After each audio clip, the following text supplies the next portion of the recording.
কক্সবাজারের ঐতিহাসিক বদরমুকাম মসজিদ একটি বিশেষ ঐতিহাসিক ও ধর্মীয় স্থাপনা যা ১৭৫১ সালে প্রতিষ্ঠিত হয়।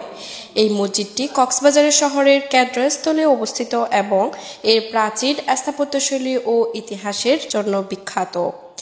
বদরমুকাম মসজিদের ইতিহাস মূলত কক্সবাজারের প্রতিষ্ঠাতা হাজী শরীফুল্লাহ সংশ্লিষ্ট তথ্য অনুযায়ী তিনি স্থানীয়ভাবে হাজী কলির নামে পরিচিত এর সাথে সম্পর্কিত।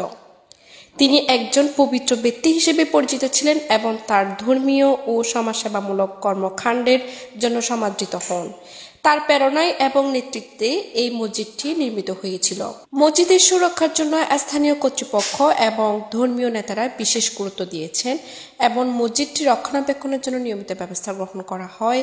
বদরমুকাম মসজিদ কক্সবাজার ইতিহাসের একটি অমূল্য অংশ। এটি কক্সবাজারের ঐতিহাসিক ও সাংস্কৃতিক ঐতিহ্যের প্রতীক হিসেবে স্থায়ীভাবে থাকবে। নিউজ বক্স বদরমুকাম মসজিদ, কক্সবাজার।